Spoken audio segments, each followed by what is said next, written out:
The interesting part of what you said there is you shouldn't burn yourself to keep others warm. And I think that's a challenge, because when we start talking about being positive and motivating, like we said at the beginning of this, there are more people in the world who are frustrated and angry than there are that are encouraged and motivated. And so as you move your mindset towards motivation and encouragement and all those things, you will find more roadblocks than you will go aheads. And like, more people will want to bring you down to their level than want to push you up to a higher level. They're just going to want to do that. So it's so important to keep that straight in your head. Like, burning yourself to warm somebody else is not going to help you or them. All right, just catching you guys up on something rather quickly. Yesterday we had some water in the backyard. That was actually a pretty crazy flash flood here in the Michigan area. Flooded a couple freeways, things went pretty crazy. Wasn't just my place. Right now I'm picking up coffee and then I'm heading to church. Today I have a client shoot this evening at a place called George Park, which is a beautiful place that I've been to do some wedding photography and videography. And so we're gonna go there and do a product shoot, which is my first like model shoot. Although a bride and groom is kind of a model, but they're in a different place. So I don't know how this is gonna go. We'll see. Coffee. All right, so I mentioned a couple of episodes ago, I guess you can call these episodes, a few vlogs ago, that I wanted to start focusing on positivity, motivation, how to keep your mindset correct, how to push through when things are tough, how to take the things that are good and carry those through when things are rough.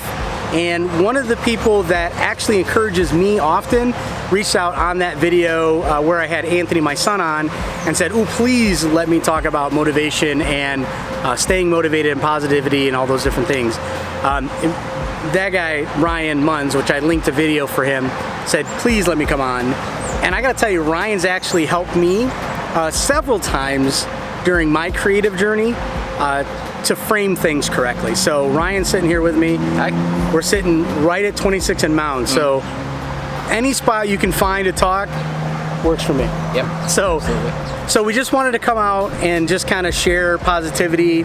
And I think the important thing that I hope you guys get out of this is that being positive and keeping the right frame of mind is not for the select few. Like, I know so many people who run through life always defeated and always depressed and always angry and always frustrated, when you do not have to be. This isn't something that only the rich or only the people with wealth or only the people with a good marriage, or that's not true. I think this is a frame of mind thing. Right. And I think everybody can own it. So I just wanted to kind of open up on the vlog and just let Ryan share his insights on a few questions I sent him already. Yeah. Like, why does he do what he does? What keeps him motivated? Maybe an inspirational quote or two. Sure. Well, for those of you who don't know, I am part motivational speaker, part instrumental musician. I'm a composer, and I take these stories of events that have happened in my life, some of them horrible, some of them happy, and I write music to them. And then I get on stage and I tell people about all these things that have happened to me. And then I play these songs, and in the middle of those songs, the audience is allowed to think whatever they want and interpret however they want, but it's the dialogue that I'm really engaged in. I want people to start looking inward. I think we live in a society nowadays that you're so focused on everything outside of you, the external, that the internal is being really neglected. And I think that if you can change your internal, your external can become infinitely better. Because you're right, I see a lot of people that are so down and depressed and negative, and a lot of that can be changed simply by a perspective shift, a look towards gratitude and the things that are working for you as opposed to things you don't have. If you're always focused on what you don't have, you're always going to come up short. Because, I mean, let's be honest, you have a lot less than you have. But one of those quotes you were talking about, happiest people don't have everything. They just make everything out of what they have. Right. And you'll find yourself a lot happier if you focus on what you have and be grateful for it. If you went to bed every night and you said thanks to God for everything you had, and the next day you woke up, if you didn't thank Him for what you had, imagine what you'd be lacking the next day. Right.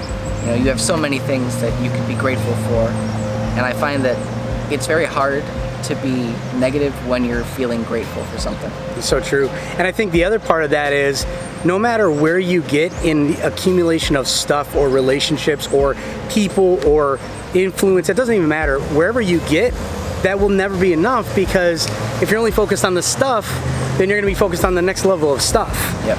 And that's proven through all the statistics about wealthy. They did a poll, and I don't know the exact numbers. I can try and find it and link it below, but essentially they just asked people, like, what amount of money would make you happy? $75,000. Right, $75,000, and they asked everybody. So if you could, like, what next level of income that you make would finally get you where you need to be? And there wasn't a single person at any income bracket that said, I'm happy where I'm at. Right. Not one. Right. And that is, to me, that's devastating, because we should all be very happy with those blessings. So I think that's another thing to think about, is you'll never reach enough stuff. Yeah, for sure. Just won't.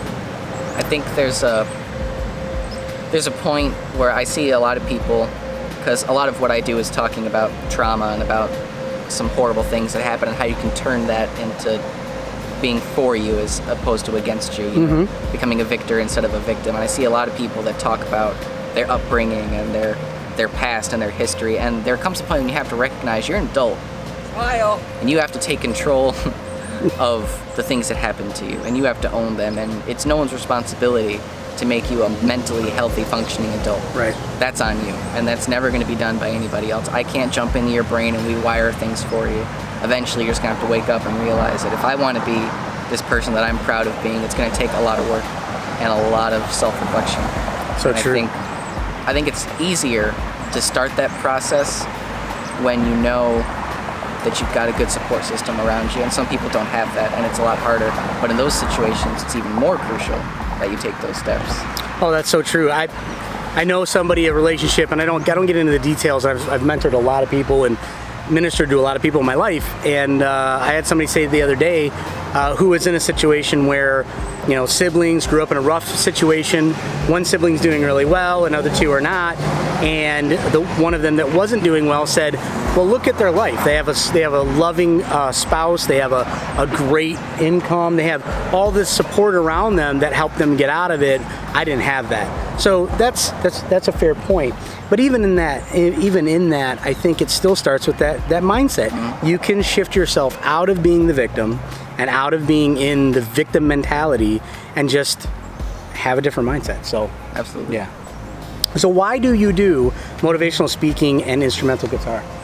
I think when I first got started doing it, it was just creatively where I was drawn. I'm not a singer. I don't hate singers. I don't hate lyrics, but when it comes down to it, I am an instrumentalist at heart. I hearken back to classical music where they could tell you an entire story without speaking a word to you, and that's the challenge for me, is to make my audience think and feel without me having to tell them what to think and feel.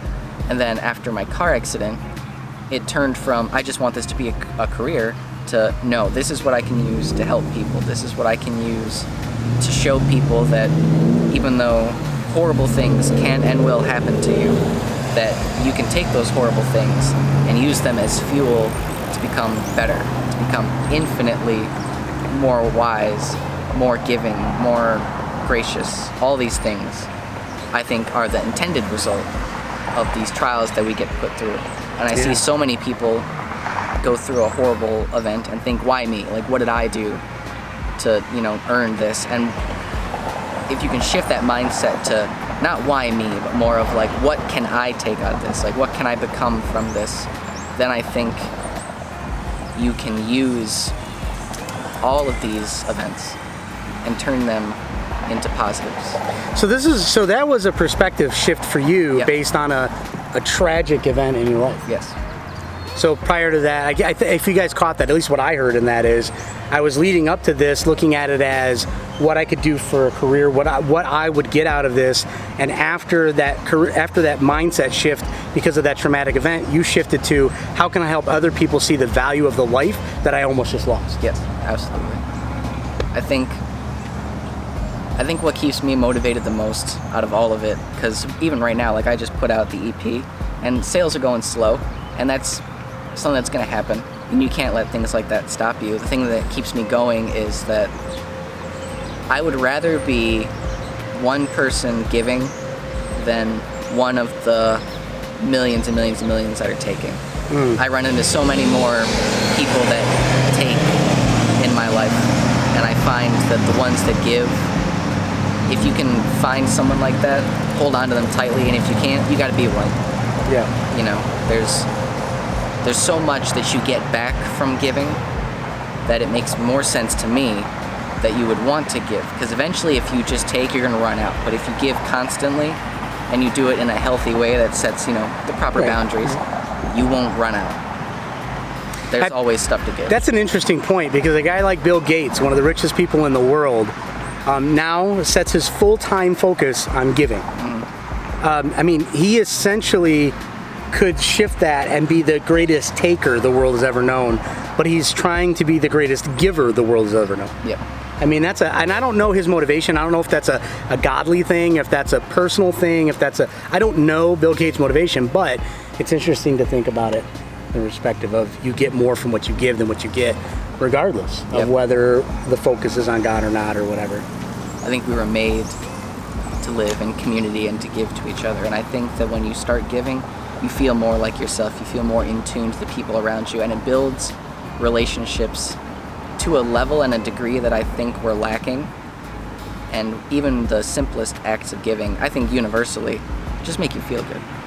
So it would make zero sense to me why you wouldn't want to give as much as you can and grow closer to the people around you. So true.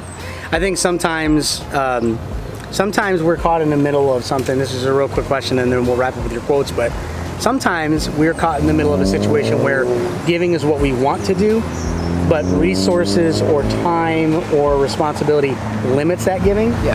How do you approach that? Like, do you have any advice to how you handle that? Well, I was mentioning healthy boundaries. You have to know where you stand. You can't give if it's gonna take from you to an extent to where you become empty. You can't fill from an empty cup. You know, you shouldn't burn yourself to keep other people warm. You got to find the balance to where you're in a good place and then you can give, as opposed to giving all the time and having nothing. Because I feel that's not giving with the proper intent. I think that in and of itself can become a bit of a crutch to give so much that you have nothing. I think the harder challenge is to learn to take care of yourself enough so that you're in a healthy enough place to give. And I see the two confused very often. You see people that give all the time and then wonder, you know, why aren't I getting back? Why aren't I, you know, receiving? Excuse me. You can't, if you're giving with expectation in your mind, you're not being kind. You're just doing business and not telling the other side that you're doing it that way. Right. Really, when it comes down to it, is if you give without any expectation of getting back, your mindset turns into a less, I guess, you just get less bitter. You become less frustrated when you don't give back what you're giving. Yeah, and I think the interesting part of what you said there is you shouldn't burn yourself to keep others warm. And I think that's a challenge, because when we start talking about being positive and motivating, like we said at the beginning of this, there are more people in the world who are frustrated and angry than there are that are encouraged and motivated. And so as you move your mindset towards motivation and encouragement and all those things, you will find more roadblocks than you will go aheads. And like, more people will want to bring you down to their level than want to push you up to a higher level. They're just going to want to do that. So it's so important to keep that straight in your head. Like, burning yourself to warm somebody else is not going to help you or them. It's the old adage of, if somebody's drowning and you get out to them, the odds of them drowning both of you are high, which is why every lifeguard is a strong swimmer, and in and of themselves could drag probably two people out of the water. But a struggling person who's drowning will pull them down. That's why they all carry floats, so that you can have the float to hold on to instead of them. 100%. That's how they do it. And that's just human nature, emotionally and physically. So for sure. So understanding human nature is important. So what motivational quotes do you like? Do you have anything that you go to help to encourage you either today or in the past? Or when I first started wanting to do music, I was in college and I was gonna go to school to be a lawyer. I thought that was my calling. And I felt really trapped by that. I would be up at night and I couldn't sleep. And I found this quote, because inside I'd always wanted to be a musician. It just resonated with me so strongly. And there was this quote that said, a bird that's born into a cage thinks that freedom's a crime. You know? Yeah. And I think that so many people are waiting for someone to tell them it's okay to chase their dreams and do what they're, being called to do. And if you're waiting for that, it's probably never going to come. You got to give yourself permission. But that idea of thinking that you doing the thing you want to do when you live in a system that tells you the opposite feels wrong just showed me that oftentimes you're being taught to ignore your gut as opposed to follow it, and that leads with people that are dissatisfied with their lives and end up, at the end of it, looking back with a ton of regret, and I just don't want to be in that camp. I like a quote. A bird born in a cage thinks freedom's a crime. I think many of us in our minds are in a cage. Yep, sure. And we even see, I even before I started really grasping, and you asked Ryan, I was really struggling with my creative and what do I do with that? And people were judging me, what am I supposed to do with it? And one of the things that Ryan said to me was, you just do what you're called to do, and that's it. And eventually people who see it that will appreciate it, and those that don't won't. Right. And you just continue being you, and that's all you can do. Yep. And so eventually, hopefully, the bird in the cage or the people who are locked in the cage in their own mind, I think, seeing others free will eventually see that as a blessing instead of a curse. Yep. And that idea goes to the other quote that keeps me going, which is, you could be the prettiest rose bush in the world, some people just don't like roses. And that's... I like that one. Yeah, that really holds true to me, because the music that I write, the way that I perform, is not everyone's cup of tea, and I know that. In the beginning, it was really frustrating, because I would get on stage, do my thing, and people would either be not in the mood for it, or not in the right mind space for it, or just didn't like it in the first place. And I took a lot of that personally, as if they were rejecting me, when really they just weren't down for the art that I was creating. And over time, I've learned that if you can find your tribe and find the people that understand what you're trying to do and do it with their help, you'll end up in a better place. And that's kind of where you and I came along together. Yeah. Just because we're both, I feel, creative types that are living in a very non-creative world.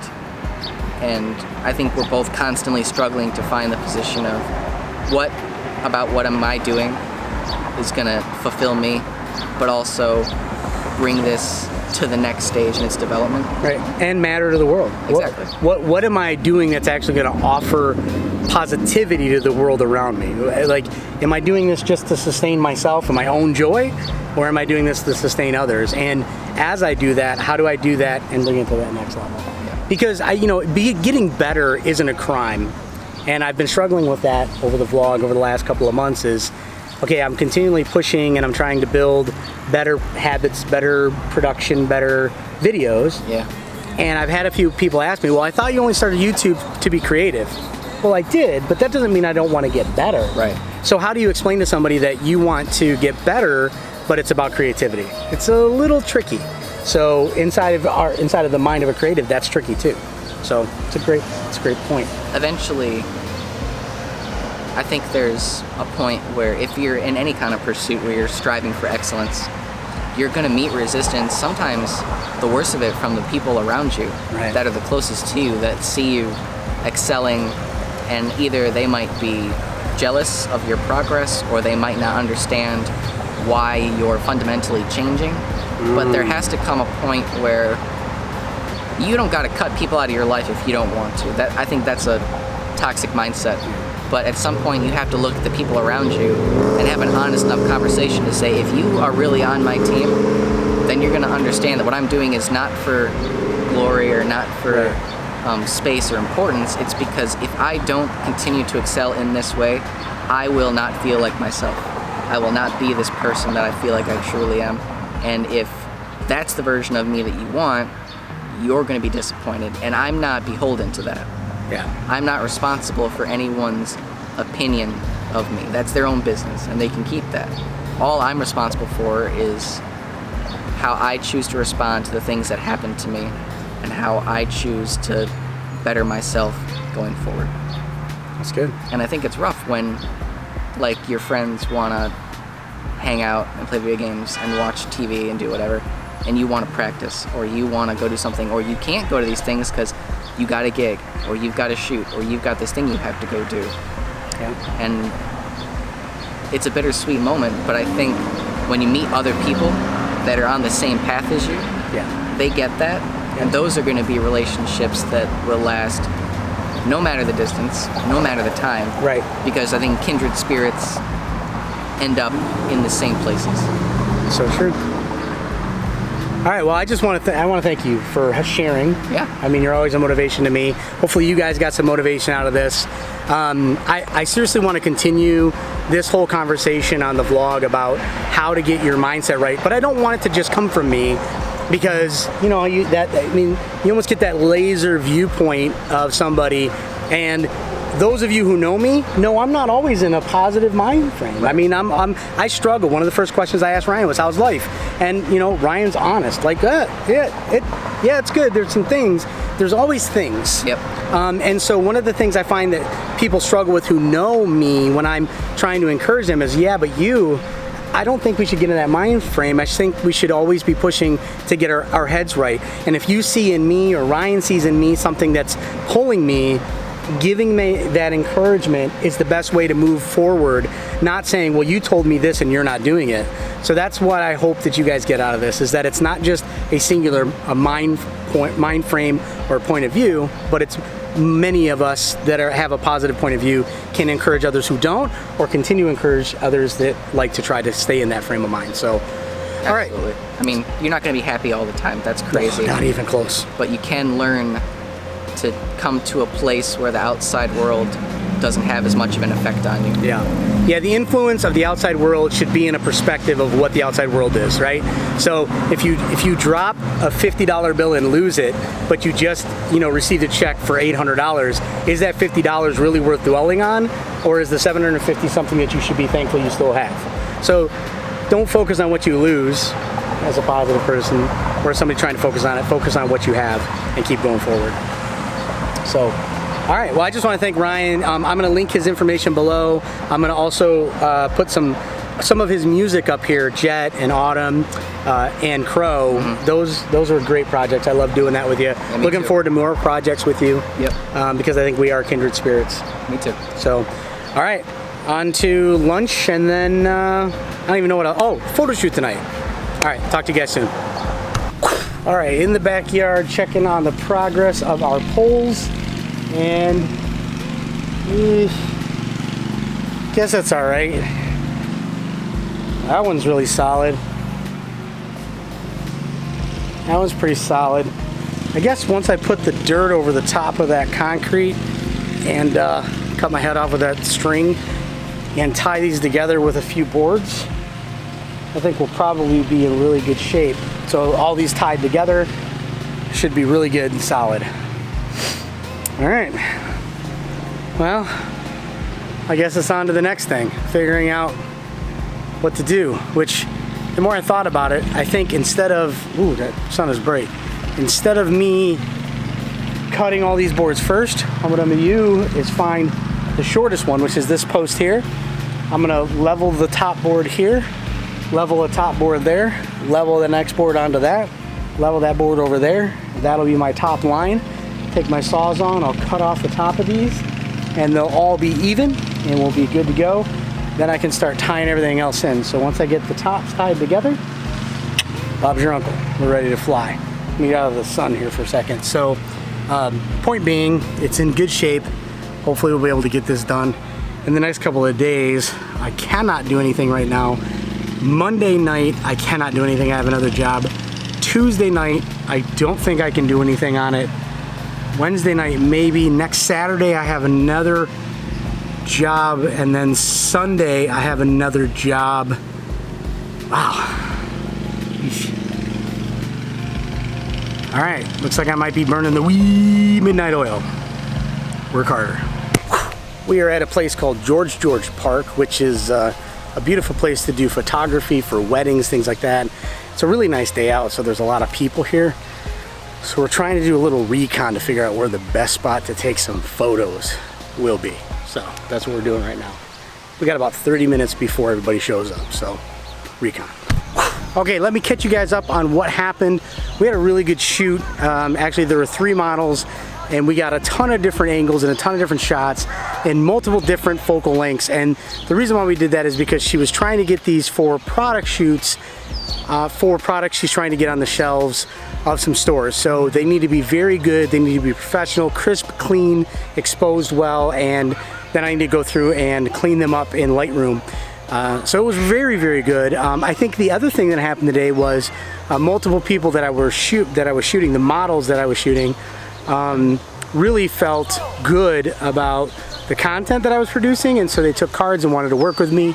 So I think there's a lot of good prospect that's coming out of this, and I learned a ton today.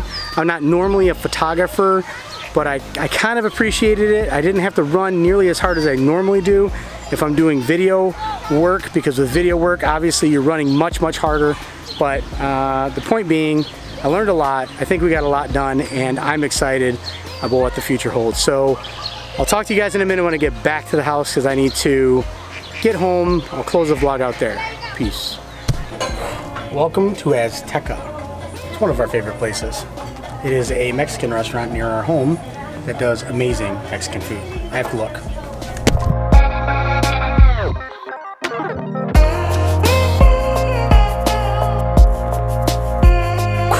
Dinner was good.